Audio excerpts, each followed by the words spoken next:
चौथे ओना मह जाई राम का गद्दा होए कर खाई। उन्होंने कहा है चौथा न है और नकारात्मक है, न से नकारात्मक है और मनुष्य का मन उसी में जाता है और राम का गधा बन जाता है और घास चरता है। इससे साफ नहीं होता। क्या कहना चाहते हैं साहब? साहब कहते हैं चित्त मन बुद्धि अहंकार चतुष्टय अंतःकरण, उसमें अहंकार चौथा है और वो नकारात्मक है। धन का हमें अहंकार है, लेकिन ये अहंकार नकारात्मक है, सकारात्मक नहीं है। क्या धन मेरा है? शरीर का अहंकार है, लेकिन ये भी नकारात्मक है, शरीर मेरा नहीं है। दुनिया का एक क्षण भी मेरा नहीं है। अपनी आत्मा के अलावा कुछ भी अपना माना जाए वह नकारात्मक है। साहब कहते हैं कि मनुष्य अहंकार में डूब करके मरता है। संसार के प्राणी पदार्थों परिस्थितियों का अहंकार करके उसके प्रमाद में जीवन व्यतीत करता है और अगर वह सांसारिक वस्तुओं से हटता है तो धर्म का गधा बन जाता है। शब्द है राम का गधा होकर खाई। राम से अभिप्राय है धर्म, धर्म राम ईश्वर परमात्मा। तो आदमी धर्म कहता है, राम कहता है, परमात्मा कहता है, लेकिन ये सब कहते हुए भी उसकी वृत्ति गधे जैसी रहती है। जैसे गधे के ऊपर चंदन लाद दिया जाए तो चंदन के महत्व को नहीं समझता। इसी प्रकार हम राम राम कहे जा रहे हैं, परमात्मा परमात्मा कहे जा रहे हैं, धर्म धर्म कहे जा रहे हैं, लेकिन उसके विवेक से शून्य, गधे जैसे। हमें विवेक नहीं है राम क्या, धर्म क्या, परमात्मा क्या, और हम घास चरते हैं। घास चरने का मतलब यही है अविवेकी होना, अबोधी होना। जैसे कोई बच्चा है, पढ़ता है, अध्यापक पाठ देता है, वो पाठ बिना याद किए अथवा उल्टा सुल्टा याद करके आता है, अध्यापक को सुनाता है, अध्यापक डांटता है। क्या घास चरने गए थे?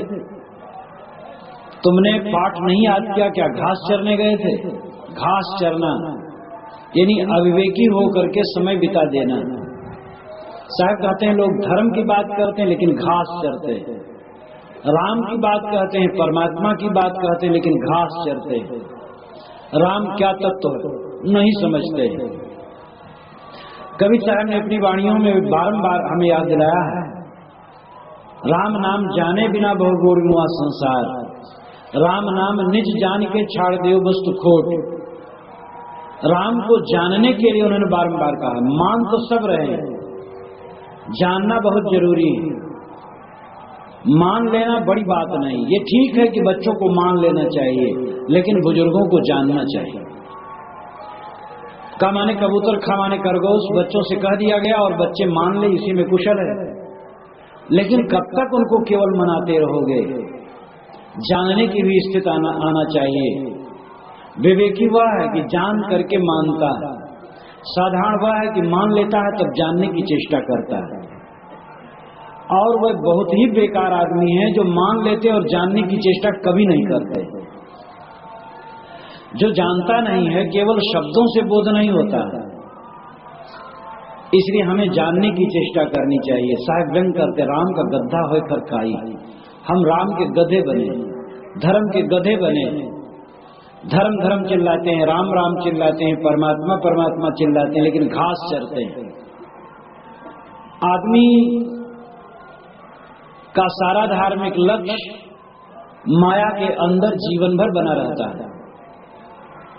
वो परमात्मा किसे मानता है? एक रूप बना लेता उसको परमात्मा मानता है, एक नक्शा खींच लेता उसको परमात्मा मानता है। लेकिन नक्शा तो आपके मन का बनाया है। आपने चतुर्भुज चाहे बनाया हो चाहे अष्टभुज, आपने निराकार की कल्पना की हो कि हमारे चारों तरफ ईश्वर है, और चाहे किसी लोक में माना हो, वो है आपके मन का नक्शा। और वह मन के अंदर है और माया सबलित है। जहां मन समाप्त होता है वहां उस तत्व की स्थिति है जिसको हम राम कहते हैं। जब तक हमारे सामने मन उपस्थित है तो मन में क्या उपस्थित होगा? जो हमारे मन ने आकार बनाया वही तो ग्रहण होगा। और जब मन शांत हो जाता है, मन लीन हो जाता है, तब शुद्ध दशा अपने आपा का बोध होता है। मन वाणी से परे है परमात्मा, ये आप लोगों ने सुना। और मन वाणी से जो परे है, मन इंद्रियों से परे है, उसको हम पा कैसे सकते हैं? हमारे पास किसी भी वस्तु को पाने का साधन मन है और इंद्रियां, और उन मन इंद्रियों से वो मिलता नहीं तो किससे मिलेगा? फिर उससे हमारा कभी संबंध ही नहीं हो सकता है। इसलिए मन इंद्रियों में आने वाला सब कुछ माया पदार्थ है, और मन इंद्रियों से वो मिलता नहीं है तो कभी मिल नहीं सकता है। उसका अर्थ यही है कि मन और इंद्रियों से जो मिलता है वो माया है। मन इंद्रियों के शांत हो जाने पर कुछ मिलता नहीं, मिलना खत्म हो जाना परमात्मा का मिलना है। इस पर ध्यान दीजिएगा। जब सब मिलना खत्म हो जाए तब मानो परमात्मा मिला। परमात्मा मिला कहने की क्या जरूरत है? यह आत्मा ही जब शुद्ध हो जाता है तब इसको कहते हैं परमात्मा, परम आत्मा, शुद्ध आत्मा। जब तक हमें कुछ मिलता है तब तक हमारा मन बाहर रहता है, और जब मिलना बंद कर देता है तो अंतर्मुख हो जाता है। हम आप लोगों को देखते हैं तो आप लोगों में मन है, आप लोगों को देखना छोड़ दें, अंतर्मुख हो जाए तो अपने को देखेंगे। हम दूसरे को जानते हैं तो अपने आप से वृत्ति हटी हुई है, दूसरे को जानना छोड़ दें तो अंतर्मुख वृत्ति होकर के हम अपने आपा में आ जाते हैं, अपने सत्य में, अपनी आत्मा में आ जाते हैं। अपनी आत्मा में लौट आना ही मानो परमात्मा को पाना है, क्योंकि परमात्मा अगर बाहर है तो मिलेगा और छूट जाएगा। ये ध्यान देने योग्य बात है कि जो वस्तु मिलती है वो छूट जाती है, मिली हुई वस्तु सदा स्थिर नहीं रहती है। अगर परमात्मा बाहर है और वो मिलता है तो निश्चित ही छूट जाएगा, और ऐसे परमात्मा से हमारा काम चलने वाला नहीं। जो कभी मिलता ना हो, बिछुड़ता ना हो, अपने आप हमसे अलग ना हो, वही हमारा काम देगा। एक ने पूछा था कि महाराज परमात्मा कैसे मिलेगा? मैंने उनसे पूछा कि परमात्मा आपका कब खोया? तो मुंह ताकने लगे, वो बता ही नहीं सके कब खोया है।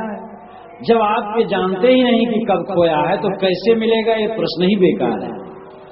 परमात्मा तो कभी खोया ही नहीं है, न खो सकता है, तो उसको मिलने का क्या प्रसंग है? परमात्मा खोया नहीं, केवल विस्मृत, याद नहीं है, याद कर लेना है। वह कहानी इसके लिए बड़ी रोचक है। जो एक पंडित थे, पढ़े लिखे आदमी, विद्वान थे, लेकिन भांग खाने की आदत थी। और एक दिन उन्होंने इतना भांग खा लिया कि एकदम डाउन हो गए। दुकान पर पहुंचे और उन्होंने कहा कि एक सेर नमक लाओ। दुकानदार नमक लाया, कहे नहीं यार मिर्चा लाओ। मिर्चा लाया तो कहे नहीं जी हल्दी लाओ।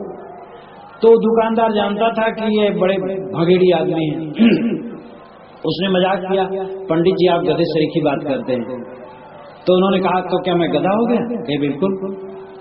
अब उनको पक्का निश्चय हो गया मैं गधा हो गया। चले और रास्ता में कोई मिला, उन्होंने हाथ पकड़ लिया, जरा देखो भैया मैं गधा हो गया हूं। लोग कहते तुम्हें कैसे लगता हूं? ऐसी अवस्था में सबको मजाक सूझती। और अगले आदमी ने भी कहा हाँ पंडित जी बिल्कुल आप गधे सरीखे दिखते हैं। दूसरे से पूछा, उसने भी ऐसे मजाक किया। इतने में मित्र मिल गया, सोचा कि मित्र तो मजाक न करेगा। मित्र से उन्होंने पूछा, मित्र जी जरा देखो तो लोग मुझे कहते हैं कि तुम गधा हो गए हो। मित्र ने कहा मैं पहले पूछने वाला था। अब तो उनको पक्का निश्चय हो गया मैं गधा हो गया। घर में पहुंचे, पंडितानी पंडितानी, कहे क्या बात? कहे तेरे कर्म फूटे। कहे क्यों? कहे मैं गधा हो गया। पंडितानी समझ गई आज भांग ज्यादा था। उसने दवाई दी, नशा उतरा, तब समझा अरे मैं तो पंडित हूं, मनुष्य हूं और पंडित हूं, विद्वान हूं।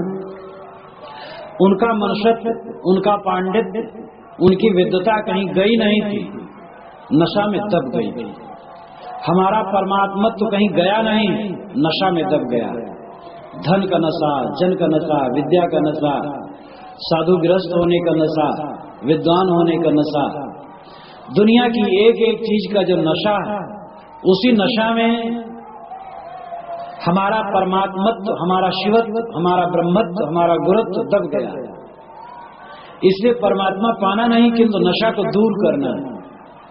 जब सब नशा दूर हो जाएगा तो जिसे हम पाना कहते हैं वो तो पहले से मौजूद है, पाना नहीं। जय खोजत कल्पों गया घटई माहि सो मूर, बाड़ी गर्भ गुमानते ताते परी गई दूर।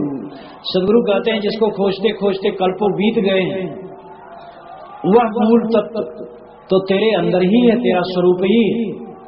अहंकार हो गया है, भ्रम हो गया है, इसलिए बाहर तो भटकता है। तो हम सोचते हैं कि परमात्मा कहीं मिलेगा, उसको मैं देखूंगा। जब तुम देखोगे तो रूप विषय होगा, जब सुनोगे गंध विषय होगा, जब चखोगे रस विषय होगा, छुओगे स्पर्श विषय होगा, सुनोगे शब्द विषय होगा, सोचोगे मनन विषय होगा। मन और इंद्रियों में जो कुछ भी आता है वह कभी भी अविनाशी तत्व, परम तत्व, निज तत्व, परमात्मा तो नहीं हो सकता है। लेकिन हम राम के गधा बने, धर्म के गधा बने, ईश्वर के गधा बने, ढो रहे हैं।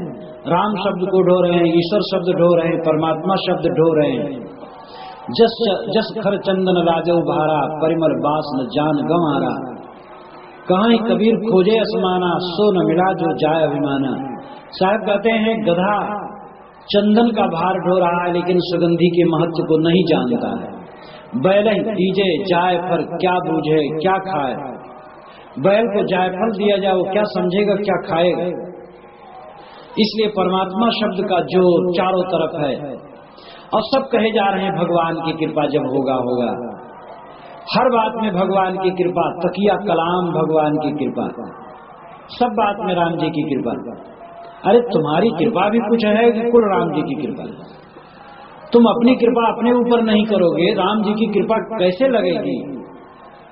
इसलिए राम तत्व को समझो, परमात्मा तत्व को समझो। इसीलिए सदगुरु कहते हैं राम नाम जाने बिना भव बोड़मुआ संसार। राम नाम निज जारी के छाड़ दे वस्तु खोट। हमें जानना चाहिए, जान करके मानना ये बहुत बड़ी बात है। आज वैज्ञानिक युग है, हर बात को जानने की चेष्टा की जाती है, लेकिन हम राम को बिना जाने ही रटे जा रहे हैं, परमात्मा को बिना जाने ही रटे जा रहे हैं। कबीर साहब कहते हैं जानो,